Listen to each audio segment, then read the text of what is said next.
병실 안, 혜진이 침대에 누워 있었습니다. 문 밖에서 들리는 목소리에 숨이 멎었죠. 오빠, 혜진 언니 암 수술하면 우리가 빌라 가질 수 있어. 엄마 말대로 하자. 언니 아프면 오빠도 약해질 거야. 혜진의 눈에서 눈물이 흘렀습니다. 믿었던 남편과 시동생의 속삭임이었죠. 그로부터 며칠 후 가족 식사 자리. 오빠, 솔직히 혜진 언니 암이면 오빠 인생도 멈추는 거야. 언니랑 이혼해. 그래, 암이 집안 운을 떨어뜨린다잖아. 시어머니까지 거들었죠. 혜진은 떨리는 눈으로 남편을 바라봤습니다. 제발 한마디만 해달라고. 하지만 준호는 고개를 숙인 채 침묵했어요. 와장창 혜진이 식탁을 엎어버렸습니다. 그릇이 깨지고 음식이 바닥에 흩어졌죠.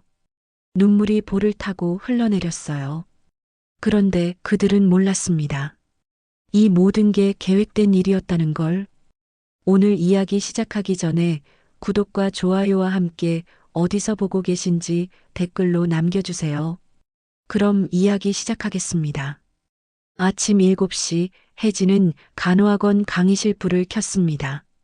창밖으로 보이는 거리엔 벌써 출근길 사람들이 바삐 움직이고 있었죠. 15년째 운영 중인 이곳은 그녀의 자부심이자 삶의 터전이었습니다. 원장님, 오늘도 일찍 나오셨네요.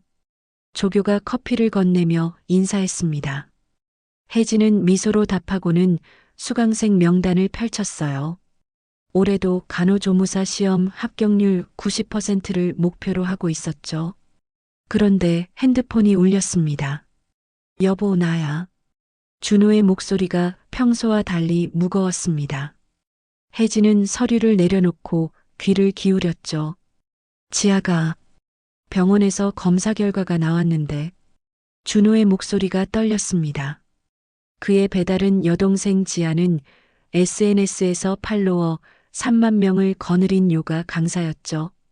하지만 작년 남편의 외도로 충격을 받고 이혼한 뒤로는 모든 게 무너져 내렸습니다. 스트레스로 몸이 망가지기 시작했고 급기야 복통으로 병원을 찾았다가 난소암 2기 진단을 받았던 거예요. 혜진은 학원 옥상에 올라갔습니다. 바람이 차가웠죠. 준호는 계속 말을 이었어요. 지아 엄마가 완전히 무너지셨어.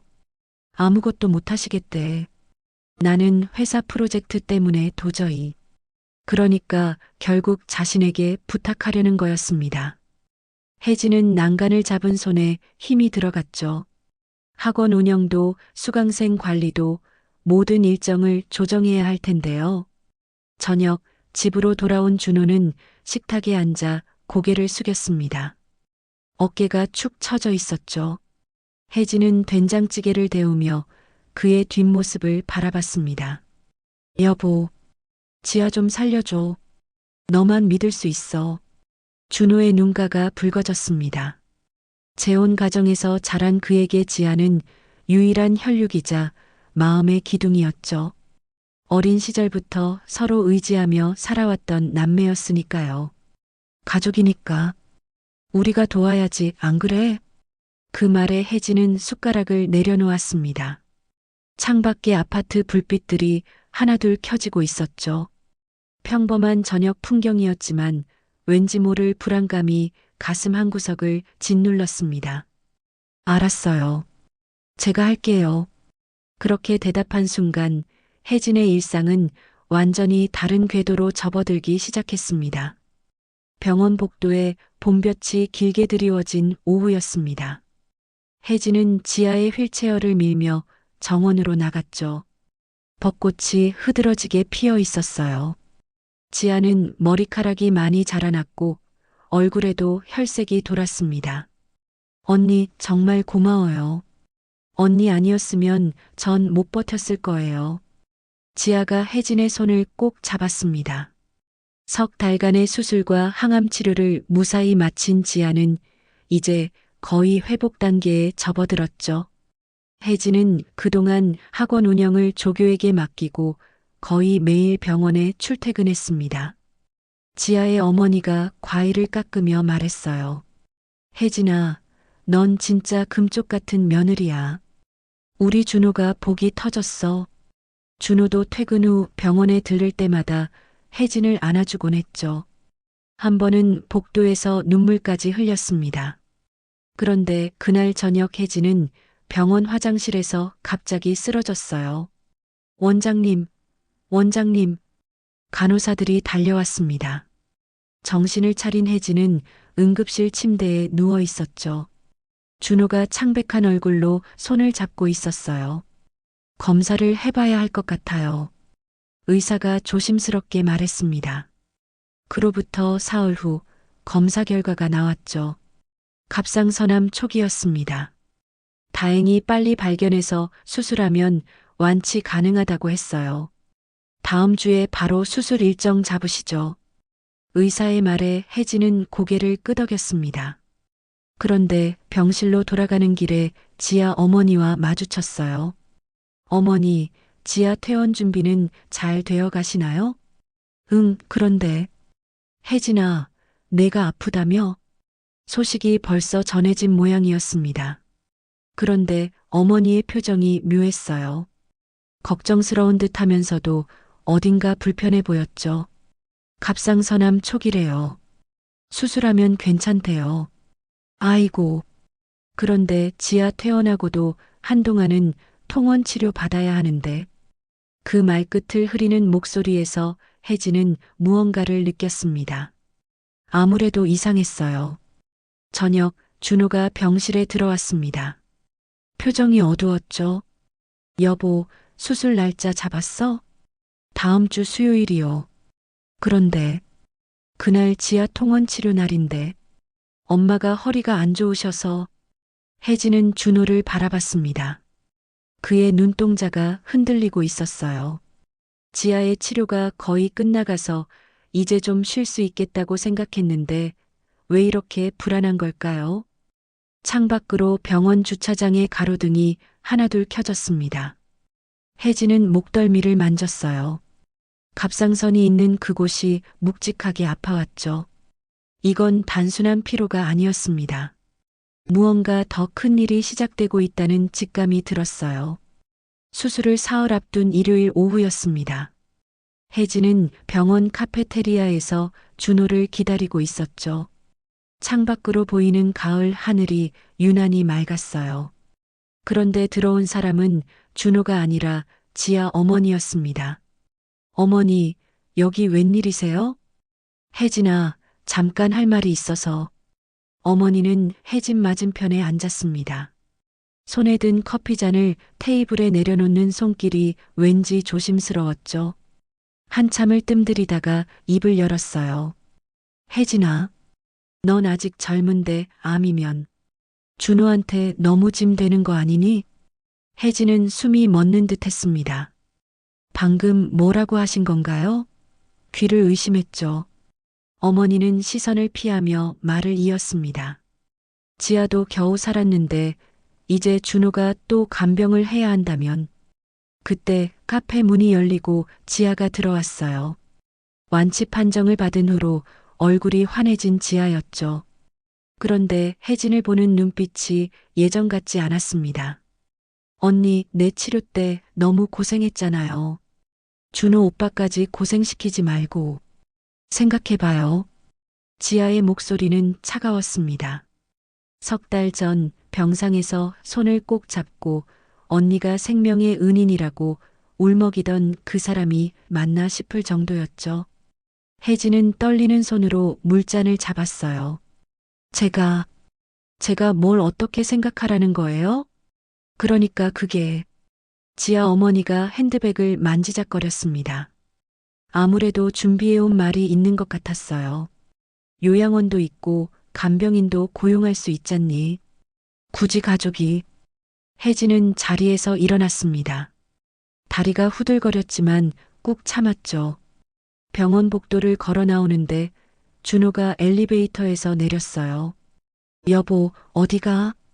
당신 어머니랑 지하 카페에 있어요. 준호의 표정이 굳었습니다. 뭔가 알고 있는 얼굴이었죠. 혜진은 그를 똑바로 쳐다봤어요. 당신도 알고 있었죠? 어머니가 이런 말씀하실 거라는 거. 그게, 혜진아. 준호가 머뭇거렸습니다. 그러더니 한숨을 내쉬며 말했어요. 엄마 말이 틀린 건 아니야. 너 치료 오래 걸릴 수도 있고. 그 순간 혜진은 무언가가 무너지는 소리를 들었습니다. 마음속 깊은 곳에서 뭔가가 와르르 무너져 내렸죠.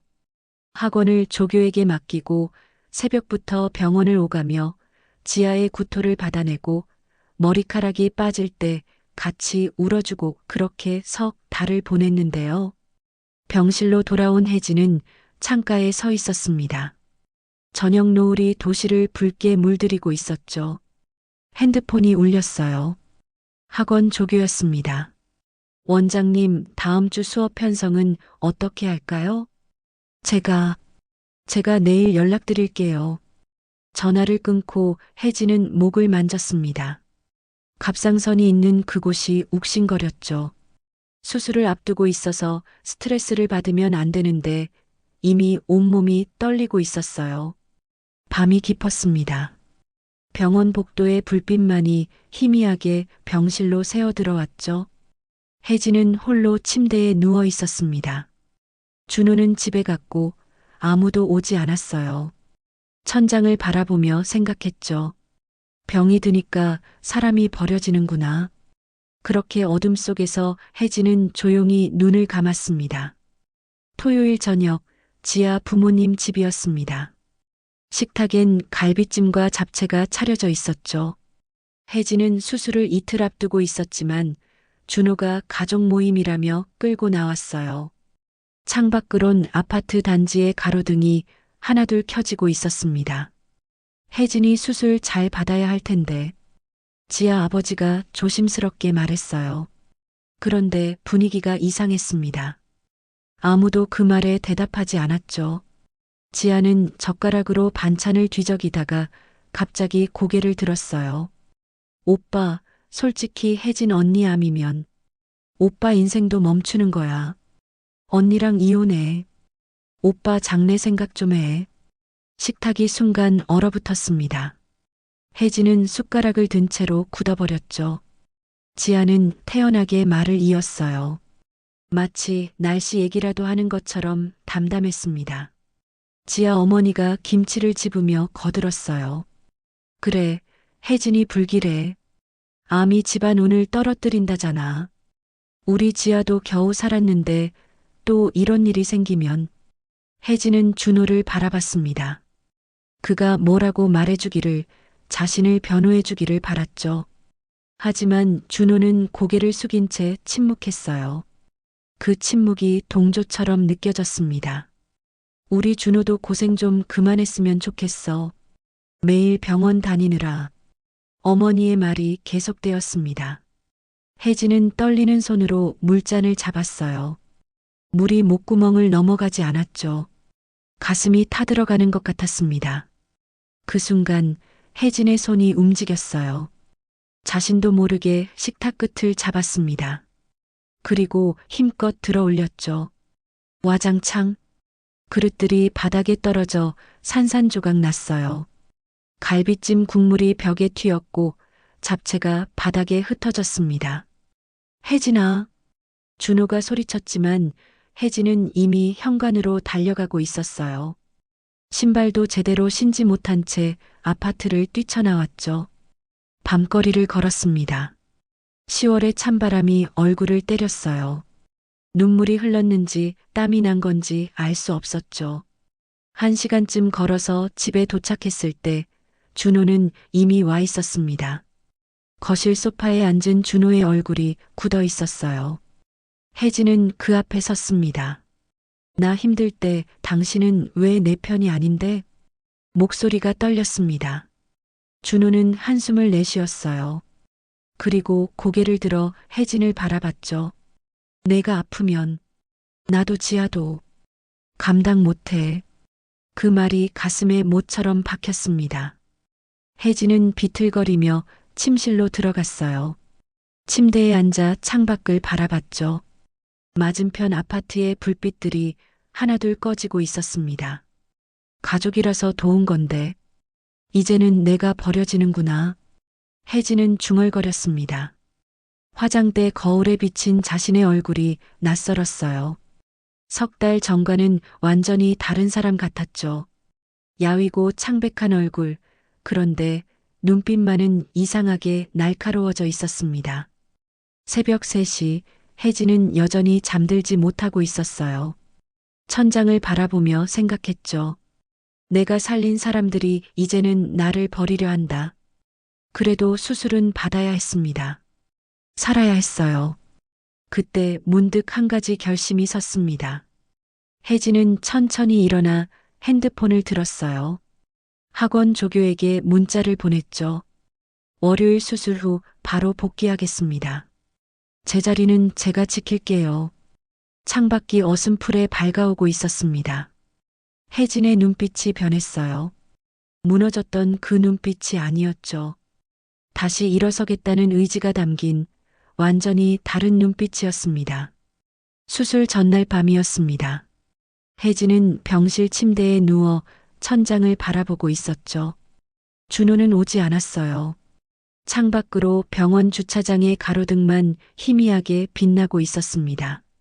문득 석 달 전 이 병원 7층 항암병동이 떠올랐어요.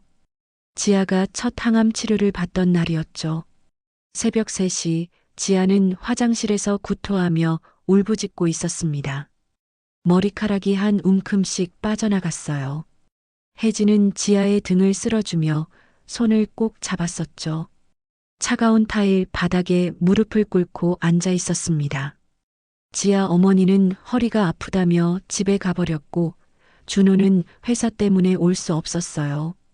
오직 혜진만이 그 새벽을 지켜주고 있었죠. 언니, 살아서 갚을게요. 그때 지아가 울먹이며 말했던 게 생생했습니다. 혜진은 지아의 민머리를 쓰다듬으며 괜찮다고 다 나을 거라고 속삭였었죠. 또 다른 날이 떠올랐어요. 지아가 백혈구 수치가 떨어져 무균실에 격리됐을 때였습니다. 면회도 제한됐죠. 혜진은 유리창 너머로 지아를 바라보며 하루 종일 서 있었어요. 지아가 깨어날 때마다 손을 흔들어 주려고요. 학원 수강생들이 원장님 어디 가셨냐고 물을 때마다 조교가 둘러댔었죠. 혜진은 새벽 5시에 일어나 병원으로 가고 밤 10시에 집으로 돌아왔습니다. 그렇게 석 달이었어요. 혜진은 옆 테이블 위 휴대폰을 들었습니다. 사진첩을 열었죠. 2달 전 찍은 사진이 있었어요. 지아가 항암을 마치고 퇴원하던 날 병원 로비에서 찍은 것이었습니다. 지아는 환하게 웃고 있었고 혜진은 그 옆에서 지친 얼굴로 미소 짓고 있었죠. 그때는 정말 가족이라고 믿었습니다. 서로를 지켜주는 사람들이라고요. 그런데 이제는 혜진이 아프자마자 모두가 등을 돌렸어요. 암이 집안 운을 떨어뜨린다며 준호 인생을 망친다며 혜진은 천천히 일어나 창가로 걸어갔습니다. 새벽 1시 도시는 잠들어 있었죠. 그런데 이상하게도 마음이 차분해졌어요. 수술 먼저 하고 그 다음 이혼이든 뭐든 내가 선택하자. 혜진은 중얼거렸습니다. 이제 누구도 믿지 않기로 했어요. 오직 자신만을 위해 살기로요. 창문에 비친 자신의 모습이 낯설면서도 단단해 보였습니다. 아침이 밝았어요. 수술실로 들어가는 혜진의 발걸음은 떨리지 않았습니다. 수술 후 일주일째 되는 날이었습니다. 혜진은 병실에서 죽을 끓여 먹고 있었죠. 준호는 사흘째 오지 않았어요. 창밖엔 늦가을 비가 내리고 있었습니다. 문이 조심스럽게 열렸어요. 지아였습니다. 얼굴이 창백했고 눈가가 퉁퉁 부어 있었죠. 손에는 작은 과일 바구니를 들고 있었어요. 언니, 혼자 와도 될까요? 혜진은 대답하지 않았습니다. 지아는 망설이다가 침대 옆 의자에 앉았어요. 한참을 말없이 앉아 있다가 갑자기 무릎에 얼굴을 묻었죠. 어깨가 떨리기 시작했습니다. 언니, 나한테 너무 미안해. 사실, 엄마가 그러라고 했어. 혜진은 숟가락을 내려놓았습니다. 지아가 고개를 들었어요. 눈물로 얼룩진 얼굴이었죠. 엄마가 준호 오빠 명의로 된 역삼동 빌라 있잖아요. 그거 나한테 넘기려고. 혜진은 숨을 멈췄습니다. 역삼동 빌라는 준호가 결혼 전부터 가지고 있던 유일한 재산이었어요. 월세로 나가고 있는 작은 빌라였죠. 지아는 손으로 눈물을 닦으며 말을 이었습니다. 엄마가 그랬어요. 언니가 아프면 준호 오빠가 약해질 거라고. 그때 이혼하면 빌라를 우리가 가질 수 있다고. 비가 창문을 두드리는 소리가 병실에 울렸어요. 혜진은 천천히 물을 한 모금 마셨습니다. 목이 타들어갔죠. 그래서 나보고 언니한테 그런 말을 하라고. 오빠 인생 망친다고, 이혼하라고. 지아가 갑자기 바닥에 무릎을 꿇었어요. 혜진이 놀라 일어서려 했지만 지아가 혜진의 손을 잡았습니다. 언니, 내가 바보였어. 내가 언니한테 전화하면 항상 받았고 죽어가던 나 살려줬는데 내가 어떻게 이럴 수가 있지.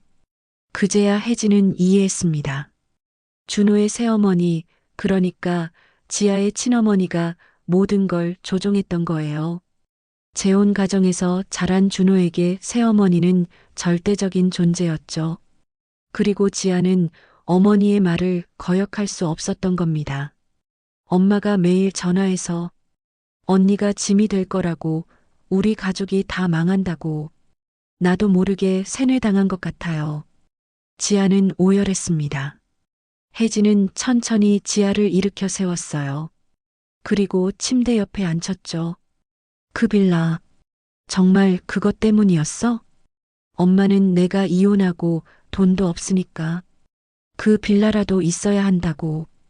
오빠가 언니 간병하느라 지치면 판단력이 흐려질 거라고 했어요. 혜진은 창밖을 바라봤습니다. 빗줄기가 더 거세졌어요. 그런데 이상하게도 마음이 시원해졌죠. 진짜 적이 누구인지 알게 됐으니까요. 병실 문이 다시 열렸습니다. 준호가 들어왔어요. 지아의 울음 자국을 보고 놀란 표정이었죠. 무슨 일이야? 혜진은 준호를 똑바로 쳐다봤습니다. 그리고 차분한 목소리로 말했어요. 당신 어머니 얘기 좀 해야겠네요. 역삼동 빌라 얘기도. 준호의 얼굴이 순간 굳어졌습니다. 뭔가를 눈치챈 표정이었죠. 병실에 무거운 침묵이 내려앉았어요. 빗소리만이 공간을 채우고 있었습니다. 11월 중순, 혜진은 변호사 사무실에 앉아 있었습니다. 수술 후 한 달이 지났고 목의 상처도 거의 아물었죠. 테이블 위엔 이혼 서류가 놓여 있었어요. 창밖으론 서울 도심의 빌딩들이 햇빛을 받아 반짝이고 있었습니다. 역삼동 빌라 지분과 위자료 충분히 받아낼 수 있습니다. 변호사가 서류를 넘기며 말했어요. 혜진은 고개를 끄덕였습니다. 옆에는 지아가 앉아 있었죠. 손에는 두꺼운 파일을 들고 있었어요. 언니, 여기 엄마가 나한테 보낸 문자들이에요. 빌라 얘기, 언니 쫓아내라는 지시. 다 있어요. 지아는 지난 2주 동안 증거를 모았습니다. 어머니와의 통화 녹음, 문자 메시지, 심지어 준호가 어머니와 나눈 카톡 대화까지 확보했죠. 계모가 어떻게 이혼을 부추겼는지 명백히 드러나 있었어요.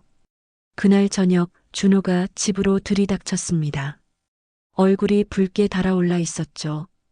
현관문을 세게 닫으며 소리쳤어요. 지아가 배신했다며? 내가 지아를 꼬드긴 거야? 혜진은 거실 소파에 앉아 차분히 준호를 바라봤습니다. 옆엔 지아가 있었어요. 지아가 일어서며 말했죠. 오빠, 언니가 날 살렸어. 그런데 우린 언니를 죽이려고 했어. 준호의 주먹이 떨렸습니다. 그러나 지아는 물러서지 않았어요. 오히려 한 발 더 다가갔죠. 엄마가 뭘 원했는지 오빠도 알았잖아. 그 빌라 언니 쫓아내고 우리가 차지하려고 했잖아. 준호가 비틀거렸습니다. 벽에 기대어 숨을 몰아쉬었어요. 혜진은 테이블 위에 서류를 밀었습니다. 이혼 서류예요. 빌라 지분 절반과 위자료. 거부하면 법정에서 봐요. 일주일 후 법원 조정실이었습니다. 준호는 결국 모든 조건을 받아들였어요. 증거가 너무 명백했으니까요. 빌라 지분의 절반과 위자료 5천만 원.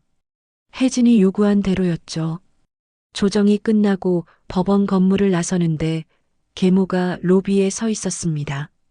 지아를 보자마자 달려들려 했지만 경비원이 막았어요. 너, 내가 엄마를 배신해? 엄마가 먼저 나를 이용했잖아요. 지아의 목소리는 차가웠습니다. 계모는 준호를 바라봤지만 준호도 고개를 돌렸어요. 그녀는 완전히 고립됐죠. 12월 첫째 주 혜진은 학원으로 복귀했습니다. 수강생들이 박수로 맞아주었어요. 조교가 눈물을 글썽이며 꽃다발을 건넸죠. 원장님, 정말 걱정했어요. 혜진은 미소 지으며 강의실로 들어갔습니다. 칠판에 간호조무사 국가시험 D-30이라고 적혀 있었어요. 새로운 시작이었죠. 그런데 복도 창문 너머로 준호의 뒷모습이 보였습니다. 학원 앞 벤치에 앉아 있었어요. 어깨가 축 처져 있었죠. 혜진은 잠시 멈춰 섰다가 이내 강의실 문을 닫았습니다. 지아에게서 문자가 왔어요. 언니, 나 다시 요가 시작했어요. 이번엔 제대로 해보려고요. 언니가 준 두 번째 인생이니까. 혜진은 핸드폰을 내려놓고 수강생들을 바라봤습니다. 모두가 희망찬 눈빛으로 그녀를 보고 있었죠. 자, 오늘부터 다시 시작입니다. 여러분도 저도 모두 새로운 시작이에요. 창밖의 겨울 햇살이 따뜻했습니다. 혜진은 깊게 숨을 들이쉬었어요. 그리고 칠판에 글을 쓰기 시작했죠. 인체 해부학 총정리. 준호는 여전히 벤치에 앉아 있었습니다. 빌라도 절반은 날아갔고 가족도 모두 등을 돌렸어요. 회사에서도 소문이 퍼져 눈치를 보는 중이었죠. 그는 담배를 꺼내 물었습니다. 연기가 차가운 공기 속으로 흩어졌어요. 계모는 작은 원룸에 홀로 앉아 있었습니다. 준호도 지아도 연락을 끊었어요. 텔레비전 소리만이 빈 방을 채우고 있었죠. 그녀는 핸드폰을 들었다가 다시 내려놓았습니다. 전화할 사람이 아무도 없었어요. 혜진의 강의 소리가 복도까지 들렸습니다. 활기차고 생명력이 넘쳤죠. 수강생들의 웃음소리도 섞여 있었어요. 혜진은 자신의 인생을 스스로 구했습니다. 그리고 이제 다른 사람들의 인생도 함께 구하고 있었어요. 이듬해 3월 강남역 근처 새 건물이었습니다. 혜진 간호학원 간판이 봄 햇살을 받아 빛나고 있었죠. 3층 전체를 임대한 넓은 공간이었어요. 이혼으로 받은 위자료와 빌라 지분을 팔아 마련한 자금이었습니다. 원장님, 신입생 상담 예약이 또 들어왔어요. 조교가 밝은 표정으로 보고했습니다. 개원 한 달 만에 수강생이 150명을 넘어섰죠. 2층엔 특별한 공간이 하나 있었어요. 힐링 요가 클래스였습니다.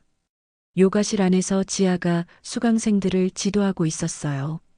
예전의 화려함은 없었지만 눈빛은 더 진실해 보였죠. 간호조무사 준비생들을 위한 특별 프로그램이었습니다. 스트레스 해소와 체력 관리를 위해 혜진이 만든 거였어요. 자, 천천히 숨을 들이쉬고 내쉬고. 지아의 목소리가 차분했습니다. 수업이 끝난 후 지아는 옥상 정원으로 올라갔어요. 혜진이 커피를 들고 기다리고 있었죠. 두 사람은 나란히 앉아 도시를 내려다봤습니다. 언니, 오늘 수강생들 반응 좋았어요. 당연하지. 우리 지아 선생님이 얼마나 잘 가르치는데. 지아는 미소 지었습니다. 그리고 조심스럽게 물었어요. 준호 오빠, 소식 들었어요? 회사 그만뒀다더라. 혜진의 목소리는 담담했습니다. 준호는 결국 회사를 떠났고 지방으로 내려갔다고 했죠. 계모는 여전히 혼자 살고 있었어요. 지아는 한숨을 내쉬었습니다. 제가 엄마랑 완전히 연을 끊었어요. 이제 언니가 제 진짜 가족이에요. 혜진은 지아의 어깨를 토닥였습니다. 두 사람은 피로 맺어진 관계는 아니었지만 그보다 더 깊은 유대감을 갖게 됐죠. 석 달 후 여름이었습니다. 학원은 간호조무사 시험에서 합격률 93%를 기록했어요. 지역 신문에도 소개될 정도였죠. 축하 파티가 열렸습니다. 강의실엔 합격생들과 재학생들이 모여 있었어요. 혜진이 마이크를 들었습니다. 모두가 조용해졌죠. 여러분, 1년 전 저는 암 수술을 받았습니다. 가족에게 버림받았고 이혼도 했어요.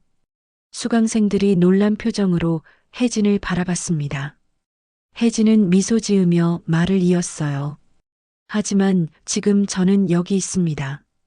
더 큰 학원을 운영하고 진짜 가족을 만났죠. 혜진은 지아를 바라봤습니다. 지아의 눈가가 촉촉해졌어요. 사람에게 받은 상처는 사람으로 치유된다는 걸 나는 지아를 통해 다시 배웠습니다.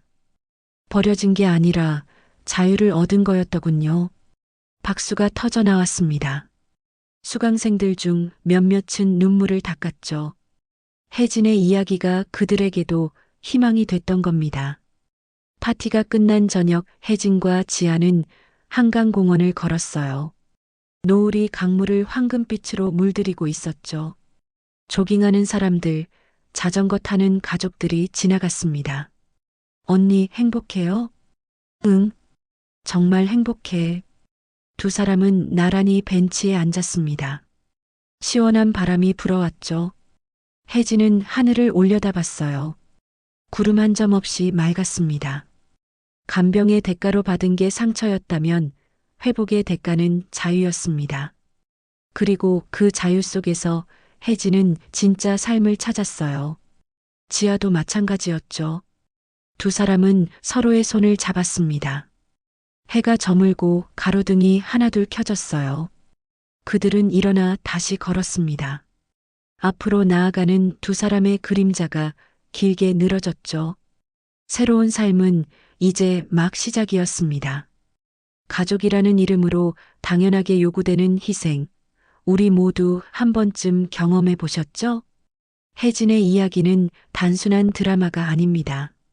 진짜 가족은 혈연이 아니라 서로를 진심으로 아끼는 마음에서 시작된다는 것, 때로는 상처가 우리를 더 강하게 만든다는 것을 보여줍니다. 여러분도 혜진처럼 자유를 찾으시길 응원합니다. 그럼 지금까지 비비스톤이었습니다. 구독, 좋아요 눌러주세요. 감사합니다.